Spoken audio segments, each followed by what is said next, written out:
Bom, a minha trajetória de como eu iniciei no ensino de redação. Bom, faz um tempinho, né? Faz 20 anos que eu estou em sala de aula e 20 anos trabalhando com língua portuguesa e redação. Nunca deixei de trabalhar com redação. Só que há 20 anos a redação não tinha esse peso que tem hoje, né? Não existia o SISU e o Enem, né? Não era porta de entrada para as principais universidades. Então tinha o Enem, que era simplesmente o Exame Nacional do Ensino Médio, né? Mas então o ensino de redação ele era mais voltado para os diferentes gêneros textuais, né? Então eu comecei a dar aula de redação assim. A partir do momento que o Enem passou a ter esse valor, e aí os alunos precisaram dele, né? Precisaram estudar esse modelo específico de texto. Então eu tive que estudar também, né? O professor, antes de tudo, ele é um estudioso, né? Então eu passei a estudar, fazer curso, né? Fiz inclusive o curso de correção oficial do exame, né? Fiz algumas correções oficiais também e passei a me especializar. E aí com o tempo, com a prática, né? Muitas correções, aí eu passei a oferecer esse conhecimento para os professores, passei a treinar outros professores de redação. Foi assim, foi na necessidade e na raça mesmo. O que mais me inspira a ensinar jovens a escreverem bem? O que mais me inspira é a mudança, né? É ver que você provocou uma mudança ali, uma melhora, né? Porque assim, muitos focam na nota alta, né? Quando a gente fala em Enem, que vale 1000 pontos, a gente fala, nossa, olha, uma redação 920, uma redação 960. Tá, maravilha. Mas de onde esse aluno partiu? Muitas vezes a gente tem uma redação 960, mas o aluno sempre esteve na casa dos 900. Então, lógico, né? É maravilhoso esse resultado. Mas um aluno, por exemplo, que partiu dos 400 e conseguiu chegar aos 800, nossa, isso daí me inspira, né? Porque eu vejo que eu consegui ali, né, um ganho grande, né, no desempenho daquele aluno. Então, isso me inspira, porque a gente vê que ele consegue progredir, que ele consegue melhorar, muitas vezes tendo bastante dificuldade, mas com disciplina, treino, ele consegue o sucesso. O que torna a redação diferente de outros tipos de texto? A redação do Enem ela é bem peculiar. O que mais a diferencia dos outros é a estrutura mesmo, né? É uma redação muito cheia de exigências, porque o que acontece? O Enem ele se tornou o maior vestibular do país. Então, exige um processo de seleção, né? Tem que selecionar toda essa galera que vai fazer a prova. Não dá para colocar todo mundo dentro da universidade. Então, precisa selecionar, né? Com o passar do tempo, essa seleção ficou mais acirrada. Então, a estrutura dela é bem rígida, né? Quando a gente fala em redação do Enem, a gente fala de uma redação de 4 parágrafos, a gente fala em 30 linhas, a gente tem exatamente o que fazer em cada parágrafo. Na introdução, a gente tem uma série de exigências, no desenvolvimento 1, no desenvolvimento 2, e a conclusão, que é assim, né? A peculiaridade maior do Enem é a conclusão, porque exige ali uma proposta de intervenção. É sempre uma questão social, né? Um problema nacional, que a gente tem que propor alguma coisa, né, para melhorar aquela questão social. Então, essa proposta de intervenção também sofreu exigências com o passar do tempo, né? Antes era só uma proposta, agora a gente tem que colocar 5 elementos nessa proposta, a gente tem que colocar o que fazer, quem vai fazer, como, detalhar algum desses elementos, né, e a finalidade. Então, tudo isso torna a redação do Enem peculiar, né, e diferente dos outros modelos. Os principais critérios que o aluno tem que ter em mente. Em mente, assim, bem firme mesmo, porque são 5 competências, né? A gente tem a competência 1, 2, 3, 4 e 5, cada um valendo 200 pontos. A competência 1 destina-se mais à norma padrão, a norma culta, né? A língua portuguesa, como você domina, né? A norma linguística ali da língua portuguesa, certo?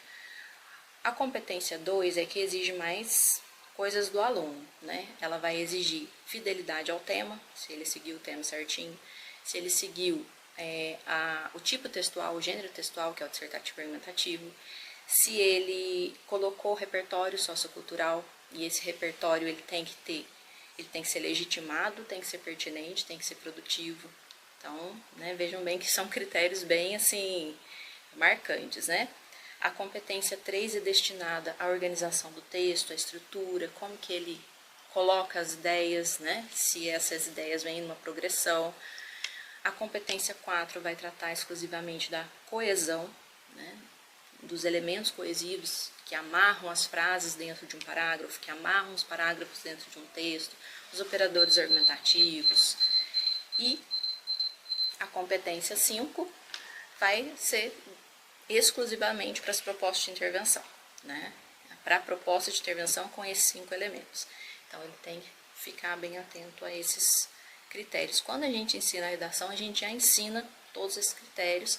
Eu divido a nota em 5 competências, né? E os ensino desde as primeiras aulas para eles saberem como eles estão sendo avaliados. Ah, por que eu tirei 80 em tal competência? Ah, é por causa disso. Né? Então, assim, algo importante também de lembrar é que essas competências, elas vão de 40 em 40. Então, numa competência, é impossível o aluno tirar, por exemplo, 100 pontos. Ou ele vai tirar 0, 40, 80, 120, 160 ou 200. Então, isso também deixa ainda mais difícil a correção, né? Porque, às vezes, poucos erros fazem a nota cair bastante por conta disso. Agora, a minha opinião com relação ao maior erro que os estudantes cometem na hora de escrever a redação do Enem. É não ficar atento a essas peculiaridades, né? É fazer uma redação, assim, de forma intuitiva do que eles entendem como um texto dissertativo argumentativo. É expor uma opinião, ou é fazer uma análise do tema, e aí ele vai e faz uma análise. Muitas vezes a gente vê textos meramente expositivos, não tem opinião. Ou então textos com tanta opinião que o aluno chega a se colocar ali usando a primeira pessoa, usando fatos pessoais ali. Então, assim, você vê que é uma falta de domínio da peculiaridade do texto dissertativo argumentativo modelo Enem.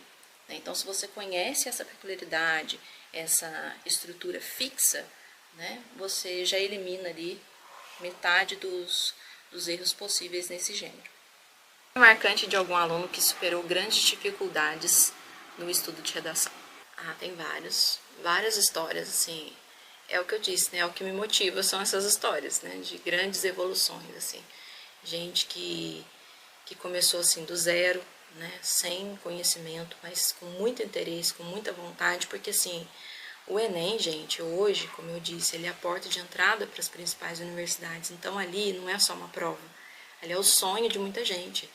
Então, ele vai fazer uma prova, mas ele está sonhando com uma carreira, né? Ele está sonhando com um futuro. Então, você vê gente se dedicando de verdade àquilo, porque está concentrada ali muita expectativa, não só do aluno, mas da família, dos colegas, da escola. Então, é complicado, né? Você avaliar a prova só como uma prova. Então, a gente vê muita evolução, né, nesse sentido de disciplina mesmo, de suor, né, diante do fazer, né, do escrever. E tem alguns casos, assim, por exemplo, tem um caso que eu sempre me lembro e conto para os alunos, de um aluno que sempre ia muito bem, a redação dele ia sempre na casa dos 900. Eu ficava caçando erro na redação dele, porque senão eu poderia dar 1000, né, na redação dele. Era muito boa mesmo, o aluno escrevia muito bem, ele fez o Enem, 2014. E chegou no outro dia, eu combinei com os alunos, olha, tragam, né, os seus textos, que a gente vai tentar simular aqui uma nota, né, corrigir. E ele trouxe o texto, assim, com uma expressão de pesar, né, de extremo pesar, muito triste. Professor, eu acho que eu zerei a redação. Gelei, né? Falei, meu Deus, como assim um aluno que sempre vai bem zerar a redação? O que aconteceu? Eu acho que eu fugi do tema. E na época era publicidade infantil em questão no Brasil, né, em 2014.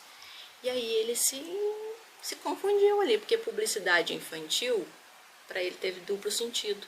Publicidade feita com a criança ou publicidade feita para a criança.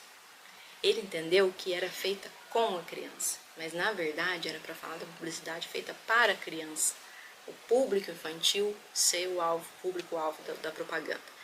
Então ele escreveu uma redação impecável do tema errado. Então eu fiquei assim, né? Eu acho que eu nunca esperei tanto uma nota de redação igual eu esperei desse aluno.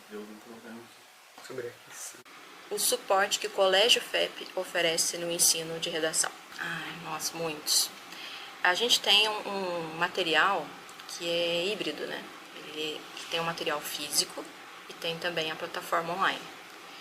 E aí, nesses dois ambientes, ele é bem completo. No material físico, a gente tem, para vocês terem uma ideia, o Colégio FEP tem aula de redação desde os pequenininhos, né? Laboratório de redação. Então, isso ajuda muito. É diferente, né? Você estudar a redação desde cedo, né? Com essa visão voltada para o texto, do que você vê a redação só quando está no ensino médio, na porta do Enem, né? E nunca aprendeu a fazer um texto, a estruturar um texto. Então isso é muito diferente. Hoje eu dou aula só no ensino médio, eu recebo alunos prontos, né? Recebo alunos com domínio do que é o gênero, redação, modelo Enem. Então isso faz toda a diferença. Isso é devido à estrutura curricular do colégio e o material. Então, tanto o livro físico, que nos pequenos tem um livro só de redação, um livro já com folhas de redação para eles escreverem, né, com propostas de gêneros diversos, não só o modelo Enem, né? O modelo Enem vai mais para o final do ensino fundamental e início do médio. Então tem isso e tem a plataforma com temas, videoaulas, discussões a respeito de temas da atualidade. Então tudo isso forma esse arcabouço, né, esse repertório mesmo, para que eles consigam se dar bem na redação. Um conselho que eu deixo para quem ainda tem medo da redação. Medo da redação, o medo é o do desconhecido, né? A gente sempre fala isso. A gente tem medo daquilo que a gente não conhece. Então é conhecer, é se aprofundar, é mergulhar naquilo e a gente conhece como a redação. Não é só na parte teórica. Ah, tá, vou conhecer redação, eu vou assistir as aulas da Bruna, toda a aula teórica que ela der falando, sem parar na minha cabeça, eu vou absorver aquilo. Não, não adianta. A redação, não só, né? A redação você tem que treinar, você tem que praticar.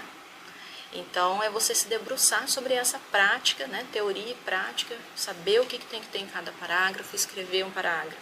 Ah, eu aprendi que eu tenho que colocar repertório, eu quero colocar esse repertório aqui literário, que eu vi na aula de literatura.